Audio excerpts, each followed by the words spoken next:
Do you like a challenge? Click on the challenge button and subscribe to my free 30-day real estate investing video challenge. Every day I'll get you a new video how I built my business doing 8 to 10 deals per week. It's 2.5 hours of hardcore training. The first thing you got to understand, there's two types of marketing. And when you understand the dynamics of marketing, that'll probably answer a lot of your questions. So for instance, in my Atlanta office, on an average day, we have 500 to 1,000 sellers a day calling us. I got 12 people working from 8 in the morning till 9 o'clock at night answering calls. That's called, so going back to the two types of marketing. There's what's called proactive marketing, that's what's called reactive marketing. Reactive marketing is what almost everybody does. Reactive marketing is when you go out there and you run a commercial on a radio and you say, I'm a real estate investor and I'd like to buy your house. That's called reactive marketing. The good thing about reactive marketing is you're going to get very quality leads, because the only person that's going to call you there is somebody that wants to sell their house right then and there. The bad thing about that reactive marketing is you're going to get very few leads. So good quality, bad quantity. So in a reactive marketing schematic, if you're running that, then you better be ready to spend money day in and day out. You're going to get quality leads, but guess what? If you want to do another deal next week, you got to run another ad, you got to get another thing. That's what I do in about 80% of my offices across the United States. We run, I'm sorry, that's not what we do. We run what we call proactive marketing. Proactive marketing means this: if you got a house and you ever want to sell, we want you to call us. So we send postcards. Our good postcards get about 25% response rate. Our bad postcards get about 6% response rate. But the response rate is just people that potentially want to sell. So what happens in that schematic, number one, like you said, you got to be prepared to take the calls. Okay, so you got to have a system in place to set up. The other thing that happens in the proactive marketing schematic is that you're exposing yourself to sellers, but not necessarily quality sellers. But the reason that's a very smart marketing strategy to run is that you're getting to everybody.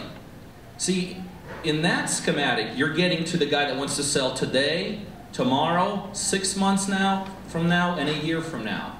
So in a proactive marketing schematic, you're building, it's a pipeline thing.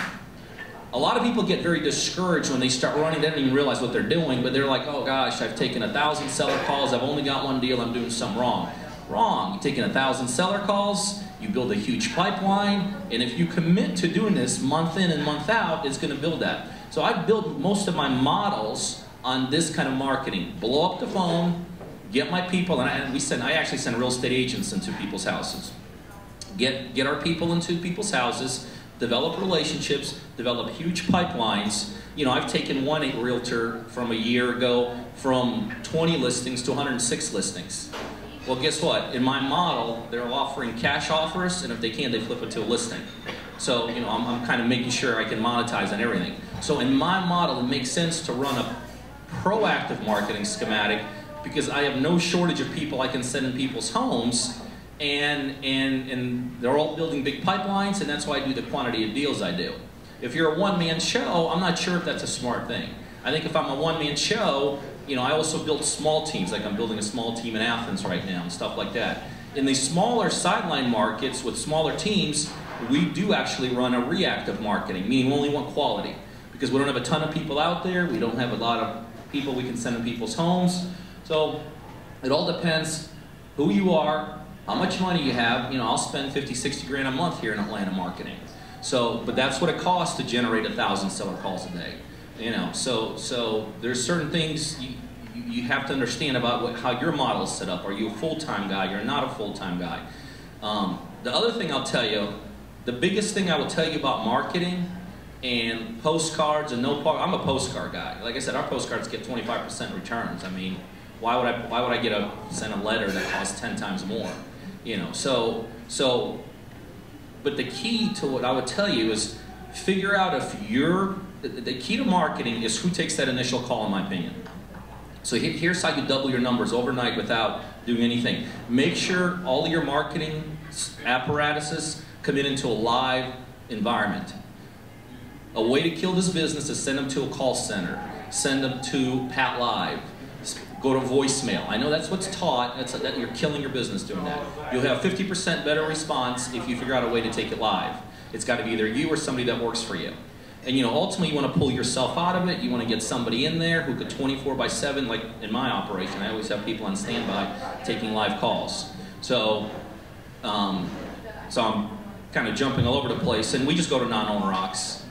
Because when I go to non-owner rocks, I get everybody. I get the probate guy, I get the divorce guy, I get the eviction guy and all this, because I'm a volume guy. I can't niche my marketing out. If I just go after probates, I'd be broke.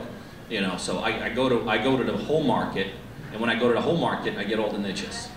And I'm a big believer there is really no one better niche than others. I've studied all the niches, and I could spin any niche. I could spin the divorce niche to you. I could spin the death, probate. In the end, when you look at the big picture, they all work out the same. They absolutely, people that do like I do year over year, and you look back at your numbers, they all work the same. They absolutely work the same. The key is do something, and do it. You talk about direct mail. I've met hundreds of people that make no money in direct mail. I've never met one person that does not make money in direct mail who's committed over a long period of time. So the biggest problem with direct mail is not the piece you send out. Yeah, it's nice to have a 20% return, but if I had a 1% return, I'd still make a lot of money. The key to direct mail or any kind of a marketing schematic is consistency. You have to commit to the process. You cannot look at your process and evaluate it day in and day out and week in and week out. Because in a week in, week out, it always seems like you're losing money, it ain't worth it, it's going backwards, the seller, bad list, bad source, bad postcard, bad this. No, I don't care if you just send out I buy a house and you misspell house and you misspell I. If you do it enough consistently, you will absolutely be profitable in this business. So Peter, how many marketing pieces do you send out on a weekly basis, would you say? I'd have to ask my people, I don't know, but it depends. So the buyer side is critical. It could be argued. Some people, I'm a marketer, that's my strength. Some people argue the buyer side in these types of models is more important. So the way it works in my office is actually, well, I'll tell you how it works in my office and really what needs to be done. I have 4 non-licensed people that sell my wholesale deals. They have 72 hours to sell it, and if they can't sell it, then it moves to one of my internal real estate agents to move that deal.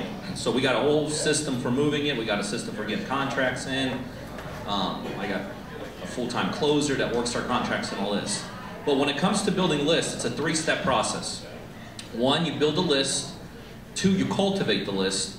Build relationships. 3, you do not sell. This is where people really miss it, is on the 3rd one. They think, now I got to sell this property to my list. What you have to do is you have to match up that property to the buyer. So for instance, you develop a list, you go to the internet, you join social networks, you do this kind of stuff, you hit Facebook, you do Google searches, Yellow Pages searches. So investors want to be found. And here's another tip to finding investors. One of the biggest mistakes people make is they find local investors. We sell, probably 70% of our investment deals are sold to out of state, out of the region, out of the country. The further your buyer is from the property, the more they'll pay. That's just the natural thing. If you're selling to everybody locally here, because everybody locally here, they think they're just as good as you. They think they can outdo you. But when you're selling your guy to China, he don't care about a 10, 15% investment. He just cares about getting his money out of China. So you got to learn, you got to be very strategic. Everything you do, you have to be very strategic at in this business. So develop a list, go as far away from you as possible, because they'll pay more money, and they tend to have more money. The guy that's only got 50 or 100 grand, well, sure, he's going to put it in Atlanta. Well, guess what? The guy out of Wyoming, if he's buying in Atlanta, chances are he's got more than 50 grand, because people have a lot of money. They diversify. So now you're picking up multiple buyers the further away you go. So that's your building a list. The step 2 is building a relationship with the list. Building a relationship is just like building a relationship with anything. You're qualifying them, you're making sure you're finding out what they're looking for, you're getting a rapport built with them, you're getting a POF from them, you're making sure they're legit. But at the same time, you got to sell yourself to them. Because the guy that's got $1 million, you're not the only person in town. So now you got to figure out what's the nugget. Why is he going to come to you? Well, he's going to come to you because you're going to do what you say you're going to do. You're going to offer some turnkey things in the back end, like a host, like a hard money lender if he needs it, or you're going to offer a construction guy if he needs them, or property management. So you're going to add service, you're going to add value, you're going to put together a nice media kit on yourself. So you're going to build confidence in that investor. But here's the key right here. Step number 3, when you get a deal, do not email, do not text. I know everybody does it, like we do it in our company. We only do it not to sell properties, we do it to increase our footprint. Because when we send our properties out to 100,000 people, guess what? They pass it around, they pass it around, they pass it around, and we're getting more buyers to come in on the front end. But the real key here is you have to know your list intimately enough that when the right deal comes along, my sales guys, they're just making calls. So, you know, I'll pick up 1 or 2 deals a day, 1 or 2 deals a day. If you walk into my office, my sales guys are just making a call. Hey, Bob, here's a 3 and 2. It's in this and such block area. It's in such price, which is what you said you want to spend. It needs $10,000 worth of work, which is what you said you wanted to do. It's got a cash flow of $400 or $800, which you said what you want, and then you're matching up. If you get to the point, this is what I always teach everybody, if you get to the point that every property you get, you have 5 to 10 people you can call about it, not random people, but 5 to 10 people that match up that property, you'll sell almost everything you have. So again, not 5 to 10 buyers, but 5 to 10 buyers that specifically match the criteria of that. And so we call that in our office the 5 to 10 rule. So when people come to work for me, the sales guys, they have to get to the 5 to 10 rule. Are you at the 5 to 10? That any property we pick up anywhere in Atlanta, and I buy from downtown about 100 miles in every direction, everybody needs to have in their list big enough, solid enough, that they could literally get on the phone, and if in the next piece, which is important, it's still part of this third piece. One of the biggest mistakes people make when they're wholesaling is here's the conversation they have. Hey, yep, I got this property in 123 Main Street, like I hear you all do that. I came in here a little bit earlier. You know, property in 123 Main Street. Okay, sounds good, great, tell me what you think. No, in our sales division, it's called, again, a proactive sales environment. So out of those 5 to 10 people, now you've made your 5 to 10 calls, you've identified strategically the 6 of them that want it. Be proactive in the sales cycle. So before you hang up the phone, the last question of the conversation is, Bob, what needs to take place for you to close the deal? Okay, well, I got to go see it. I got to have my brother-in-law see it. I got to have my hard money guy look at it. I got to have my construction guy look at it. And then if everything checks out, we're good to go. Perfect. You're not allowed to hang up the phone in my office until you do that step number 1. Okay, so step number 1 is you got to see it? Yep. Great. What time can you see it? So you're proactive, you're driving, because Bob's looking at 20 other deals. Bob's busy with other things going on in life. So you got to drive that sale. Okay, Bob, tomorrow at 2 o'clock, perfect. All right, 2 o'clock, you know, first you call half an hour before, you call 1:30, Bob, you're on your way? Yep, on my way, perfect. Talk to you at 2:05. 2:05, Bob, did you see it? Yep, liked it. What? Let's see, what's the step number 2? Oh, that's right, your brother-in-law had to see it. Perfect. When can we get your brother-in-law? So drive. I have one girl in my office. If you walk into my office, her name's Mary. That's all she does. She drives every one of my deals forward. That's the only job she has. She's got files of files. I usually try to have 80 to 90 properties under contract at all time. And she drives. You could ask Mary any question about any deal, and she'll tell you exactly where it is in the process. We're closing. We got issues. We got this and that. So be proactive in your sales cycle. Yes, my question is, what suggestions do you have to someone who's new to real estate and trying to get involved? And as far as choosing the right mentor, what would you guys recommend? You know, looking for with all the different you know, coaching and mentoring programs out there. What would you guys suggest a person look for in a mentor? Yeah, I'm absolutely the best. I am. I'll tell you, flat out. Don't get any better than me at this business. Because I do it, and there's no one sitting here more successful than me. There's no one in the Southeast United States more successful than me. There's very few people across the country more successful than me. But I will tell you that. So strictly A to B. That's it. I'll tell you. I think these guys are great. But let me tell you something else that I would potentially do if I was you.